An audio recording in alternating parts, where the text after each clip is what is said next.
रामनवमी के जुलूस में क्या गाली दी जा सकती है? क्या गालियों से भरे नारे लगाए जा सकते हैं? ऐसे गाने बज सकते हैं जिनमें गालियां हो? धर्म के नाम पर आस्था का सवाल बनाकर बवाल करने वाले लोग इस बात से आहत क्यों नहीं हैं कि रामनवमी की शोभा यात्रा में डीजे संगीत में गालियों का इस्तेमाल हो रहा है? क्या हमारे त्योहारों की यही पहचान रह जाएगी कि इसके नाम पर जुलूस निकले या शोभा यात्रा निकले तो इनमें गालियां दी जाएं? मुंबई में रामनवमी के जुलूस में हिंसा से भरी धमकियां दी गई। रामनवमी की शोभा यात्रा बहुत निकली, अभी हाल ही में हमने और आपने देखा, लेकिन उसके अंदर कितने बड़े बड़े कांड हो गए, किस तरह की तस्वीरें सामने निकल कर आई। गोदी मीडिया ने आप लोगों के सामने से उनको पूरी तरह से छुपा दिया। किस तरह से मस्जिदों के सामने मुजरा किया गया और किस तरह से एक समुदाय के बीच में जाकर अभद्रता से गाने बजाए गए, वो तस्वीरें आप लोगों से छुपा दी गई हैं। तो कितना बड़ा कांड शोभा यात्रा के अंदर हो गया और वो कौन लोग हैं जो इस तरह की ढील दे रहे हैं, देश का माहौल खराब करने की कोशिश कर रहे हैं। हमारे साथ वरिष्ठ पत्रकार मौजूद हैं, रवीश कुमार सर, आप उनकी इस रिपोर्ट को देखिए, फिर मैं आखिर में आप लोगों से जरूरी बात करूंगा। नमस्कार, मैं रवीश कुमार। रामनवमी के जुलूस में क्या गाली दी जा सकती है? नहीं दी जा सकती। गालियों से भरे नारे लगाए जा सकते हैं? ऐसे गाने बज सकते हैं जिनमें गालियां हो? धर्म के नाम पर आस्था का सवाल बनाकर बवाल करने वाले लोग इस बात से आहत क्यों नहीं हैं कि रामनवमी की शोभा यात्रा में डीजे संगीत में गालियों का इस्तेमाल हो रहा है? क्या हमारे त्योहारों की यही पहचान रह जाएगी कि इसके नाम पर जुलूस निकले या शोभा यात्रा निकले तो इनमें गालियां दी जाएं? मुंबई में रामनवमी के जुलूस में हिंसा से भरी धमकियां दी गईं, गालियों से भरे नारे लगाए गए, लोगों को कोई फर्क क्यों नहीं पड़ा? पत्रकार और एच पॉप के लेखक कुणाल पुरोहित ने एक वीडियो रिकॉर्ड किया है। एक नहीं बल्कि कुणाल ने कई वीडियो रिकॉर्ड किए हैं। मुंबई के सांता क्रूज इलाके से गुजर रहे इस जुलूस में जो गाना बजाया जा रहा था, जो नारे लगाए जा रहे थे, उसमें गालियां दी जा रही थीं। क्या राम की शोभा यात्रा में दूसरे समुदाय को गालियां दी जा सकती हैं सिर्फ इसलिए कि गाली देने वाले धर्म की रक्षा का झंडा उठाकर घूम रहे हैं? क्योंकि गाली देने वाले उस राजनीतिक दल के काम आ सकते हैं जिसकी सरकार होती है। अगर नहीं तो फिर सरकार ऐसे लोगों के खिलाफ कार्रवाई क्यों नहीं कर रही है? गाली देकर किसकी मर्यादा से खिलवाड़ हो रहा है? इस बात से हिंदुत्ववादी क्यों नहीं परेशान होते? क्यों मौन रह जाते हैं? क्या इसलिए कि उनके लोग हैं, उनके फायदे के लोग हैं? जो पुलिस कुणाल कामरा के पीछे लगाई गई, क्यों नहीं उस पुलिस को इनके पीछे लगाया गया और एक्शन लिया गया? क्या औरंगजेब के नाम पर रामनवमी की जुलूस में गालियां दी जा सकती हैं? अगर वो गालियां मुसलमानों को दी जाएं तो क्या उन्हें मंत्र का दर्जा मिलेगा? राम का शांत रूप, विनम्र रूप, मर्यादा रूप, किसी के प्रति कटुता का इस्तेमाल ना करने की तमाम मिसालें सबको अक्षरशः याद है। फिर भी किसी ने इन लोगों पर कोई सवाल क्यों नहीं किया कि आप गाली देकर रामनवमी की शोभा यात्रा का क्या हाल कर रहे हैं? क्या ऐसे लोगों के भरोसे धर्म की रक्षा होने वाली है? इतने सुंदर सुंदर राम भजन हैं, वो क्यों नहीं बजाए जाते? उनकी जगहों पर गानों में गालियां भरकर कैसे बजाई जा सकती हैं? और ऐसे गाने तैयार किए जाते हैं जिन्हें कुणाल ने हिंदुत्व पॉप कहा है। धर्म के रक्षक बनकर इतने नेता टीवी पर बोलने आ जाते हैं। क्या आपको कोई भी नेता दिखा जो कहता हो कि डीजे के गानों में गाली नहीं होनी चाहिए क्योंकि शोभा यात्रा तो राम की है? ये मौन समर्थन किसके लिए है और किसकी कीमत पर है? क्या इस तरह हम अपने त्योहारों को ऐसे उदंड लोगों के हवाले कर देंगे? कितने गोदी चैनलों पर इसे लेकर बहस हुई कि रामनवमी जैसे सुंदर त्योहार के साथ खिलवाड़ हो रहा है। जिस प्रभु राम के हवाले से कटुता के दो शब्द नहीं मिलेंगे, उनके जन्मदिन के जुलूस में गालियां दी जा रही हैं। क्या शोभा यात्राएं ऐसी ही हुआ करेंगी कि उनमें गालियां दी जाएंगी? गालियां दी जाएंगी, मस्जिदों के सामने मुजरा किया जाएगा। धर्म की रक्षा कर रहे हैं। क्या गाली देने वाले नौजवान, किसी मजार पर चढ़कर झंडा लहराने वाले नौजवान हमारे हिंदू धर्म का भविष्य हैं? एच पॉप एक किताब है, हार्पर कॉलिंस से आई है। इस किताब में पत्रकार लेखक कुणाल पुरोहित ने हिंदू धर्म के नाम पर बनाए गए तमाम गानों का अध्ययन किया है। आप इस किताब को भी पढ़िए और ऐसे गानों को भी सुनिए। पता चलेगा कि धर्म के नाम पर दरअसल कैसे कैसे लोगों का हौसला बढ़ाया गया और इस तरह के नफरती गीत लिखे गए। आज इन गानों की भाषा इतनी अभद्र है और इतनी भयानक है कि ये गाने ही एक हिंसा का एक रूप बन गए, हिंसा का एक रूप बन गए हैं। और शायद आपको सड़क पर हिंसा ना दिखे, लेकिन जब आप एक समाज के बीच में जाके उस समाज के बारे में इतनी अभद्र टिप्पणी करें या फिर उनके बारे में इतने बुरे शब्द कहें गानों के जरिए, तब वो गाना ही एक हिंसा बन जाता है और हिंसा का एक स्वरूप बन जाता है।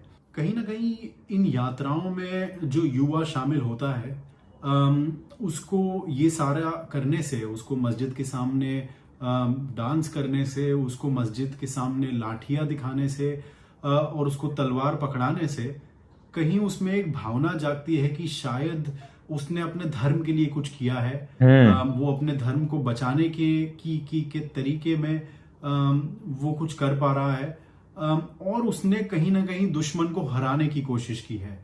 तो इसीलिए इस तरह की मेंटलिटी सेट कर दी गई है उन लोगों की, नौजवान युवाओं की। त्योहारों में हम अपनी युवा को दुश्मन के बारे में ज्यादा और अपने धर्म के बारे में कम, या फिर अलग अलग भगवान और उनकी जो वैल्यूज थी, उनके जो संस्कार थे, उनके बारे में कम बताकर हम दुश्मन के बारे में उनको ज्यादा बताने की कोशिश करेंगे, तब तक हमारे त्योहारों में बस ये क्रोध और ये द्वेष आते रहेगा। ये मैंने देखा है कि शायद अखबारों ने और टीवी चैनल्स ने ये मान लिया है कि उनको सांप्रदायिकता पर ज्यादा कुछ करना नहीं है, जब तक दंगा ना भड़के तब तक। अक्सर मीडिया में हमने ये कमी देखी है कि जब तक कोई चीज हो नहीं, जब तक कोई दंगा ना भड़के, जब तक कोई लोग ना मरे, तब तक वो प्रॉब्लम को नहीं देखेगी, नहीं दी जा सकती, सांप्रदायिकता को एक प्रॉब्लम नहीं मानेगी।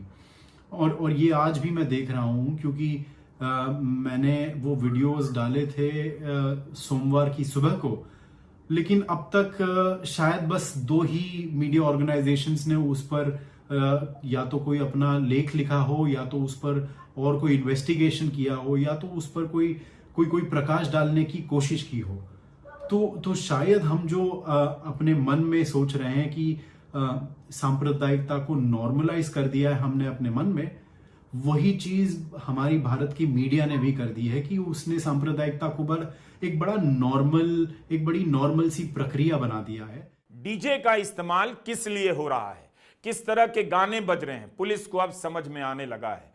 पुलिस को पता है कि हिंसा होगी तो नुकसान उसका भी होगा और उसके जवान भी प्रभावित होंगे और जिले की जनता भी। बिहार में रामनवमी के समय 231 डीजे जब्त करने की खबर छपी है। बिहार पुलिस ने रामनवमी की शोभा यात्रा में डीजे बजाने पर रोक लगा दी थी, तो बीजेपी ने उफ तक नहीं किया। अगर बिहार में नीतीश कुमार राजद के साथ होते तो बीजेपी इसे लेकर बवाल कर देती कि रामनवमी की शोभा यात्रा में डीजे नहीं बजाने दे रहे हैं, धर्म का अधिकार चला गया है। गोदी मीडिया तूफान मचा देता। पुलिस समझ गई है कि डीजे का मकसद क्या है और डीजे में किस तरह के गाने बजाए जा रहे हैं ताकि लोग किसी तरह से भड़क जाएं। ईद और होली के मौके पर भी बिहार पुलिस ने बड़े पैमाने पर डीजे को बैन किया। डीजे ना बज पाए इसके लिए पुलिस ने तैयारी की। कई थानों में नागरिकों की शांति कमेटी की बैठक बुलाई। केस मुकदमों को सुलझाने से ज्यादा पुलिस आजकल इन हिंदू रक्षा दलों को संभालने में लगी है। तरह तरह के हिंदू रक्षा दल बनाए हैं। ये हाल कर दिया है इन संगठनों ने हर त्योहार का। ईद, रामनवमी, होली और दुर्गा पूजा तनाव पैदा करने की आशंका के सोर्स बनकर रह गए हैं। जिले जिले में हिंदू रक्षा के नाम पर तमाम तरह के संगठन हैं। उन पर नजर रखने के लिए पुलिस को दिन रात काम करना पड़ता है। कई जगहों पर पुलिस इन संगठनों का हौसला भी बढ़ाती हुई नजर आती है। आपने मुंबई में देखा, गालियां दी जा रही थी शोभा यात्रा में। हम सुना नहीं सकते क्योंकि ये गाने हैं और इनमें म्यूजिक है, इनका कॉपीराइट होता है। जिन्होंने रामनवमी का उपवास किया है वो किसी को गाली कैसे दे सकते हैं। कानपुर में भी पुलिस ने डीजे बंद कराया तो पुलिस के खिलाफ प्रदर्शन होने लगे। अखबारों ने यह नहीं लिखा कि किस तरह के गाने बज रहे थे। गालियां दी जाएंगी, मस्जिदों के सामने मुजरा किया जाएगा। लिखा जाता है, कभी लिखा जाता है हिंदू संगठनों का हंगामा। बिहार में भी आरा सहित कई जगहों पर डीजे बंद कराने की खबर छपी है। वहां भी कई जगहों पर पुलिस से झड़प हो गई इन मामलों के दौरान। बिहार के वैशाली में डीजे बैन के खिलाफ प्रदर्शन हो गया।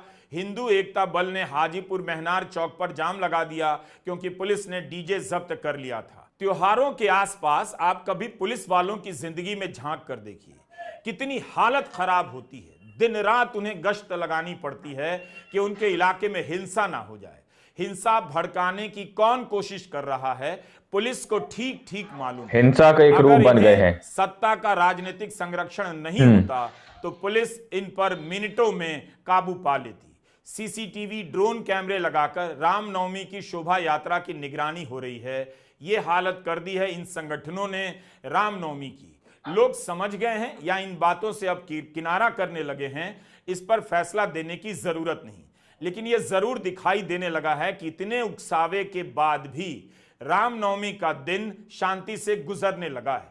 जरूर कुछ शर्मसार करने वाली घटनाएं हुई हैं, लेकिन व्यापक रूप से देखिए तो जनता रामनवमी के दिन अब उकसावे में नहीं आती।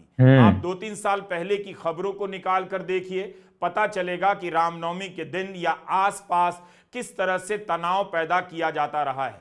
कितने चैनलों पर इन दिनों बहस, इस तरह की मेंटलिटी सेट कर दी गई है उन लोगों की, नौजवान युवाओं की। पट्टी बांधकर किसी ने प्रदर्शन किया तो वह अपराध नहीं हो गया।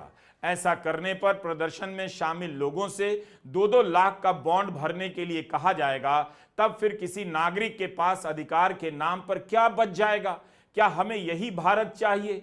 वक्फ का कानून पास हुआ है, प्रदर्शन करने का अधिकार तो खत्म नहीं हुआ है। मीडिया में खबरें छपी हैं कि मुजफ्फरनगर में वक्फ बिल का विरोध कर रहे कई लोगों को पुलिस ने नोटिस भेज दिया।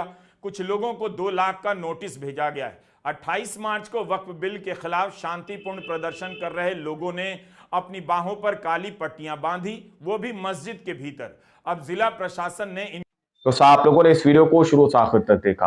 वीडियो के स्टार्टिंग में मैंने कहा था कि मैं आपसे जरूरी बात करूंगा। जरा सोचिए, रामनवमी की यात्रा, शोभा यात्राएं निकाली जाएं और उस यात्रा को राम का नाम दिया जाए कि राम की यात्राएं निकाली जा रही है, और उस यात्रा के अंदर गाली गलौच वाले गाने बजाए जाएं, मस्जिदों के सामने जाकर अभद्रता भरे गाने उसके अंदर बजाए जाएं और मस्जिदों के सामने जाकर मुजरा किया जाए। तो आप लोग जरा सोचकर बताइए कि राम के नाम पर जो हमने आपने यात्रा निकाली उसका क्या महत्व रह जाएगा, लोगों के प्रति उसका क्या मैसेज जाएगा? क्या लोगों के सामने आप सिर्फ और सिर्फ इसी चीज को पेश करना चाहते हैं कि जो राम की यात्राएं निकाली जा रही है, जो शोभा यात्रा निकाली जा रही है, उसके अंदर गाली भरे गीत बजाए जाएं, या एक समुदाय विशेष को टारगेट करके उसके खिलाफ नारेबाजी की जाए, या मस्जिदों को देखकर एकदम अचानक से राम भक्त बन जाना, एकदम से उनको अपना धर्म याद आ जाना और मस्जिदों के सामने जाकर अभद्र भरे गीत, गाली गलौच भरे गीत जाकर वहां पर बजाते हुए नजर आना, मस्जिदों के सामने मुजरा करना।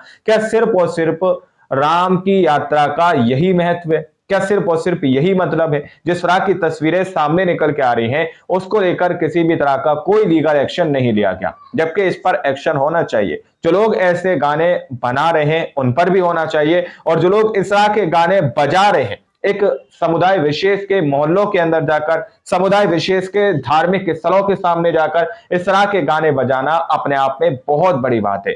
बहुत बड़ी बात नहीं, बल्कि मैं तो ये कहूंगा कि देश के अंदर माहौल खराब करने की कोशिश है, जिस तरह से यहां पर अभी पत्रकार महोदय सीधे तौर पर बता रहे हैं। अब आप लोग जरा सोचकर बताइएगा कि जो बातें यहां पर कही जा रही हैं, क्या वो बातें सही है? क्या उन लोगों को ढील दी जा रही है जो मुट्ठी भर लोग हैं, जो माहौल खराब करने की कोशिश कर रहे हैं? एक समुदाय विशेष के मोहल्ले के अंदर जाकर या समुदाय विशेष के धार्मिक स्थलों के सामने जाकर इस तरह के गाने बजाकर उनके इबादत गांव के सामने जाकर जो है मुजरा करके, क्या वाकई में देश का माहौल खराब नहीं करने की कोशिश की जा रही, या फिर अंग्रेजों वाला रूल्स फॉलो करने की कोशिश की जा रही है? डिवाइड एंड रूल, बांट दो, अलग अलग कर दो ताकि वोट बैंक हमारा तैयार हो सके।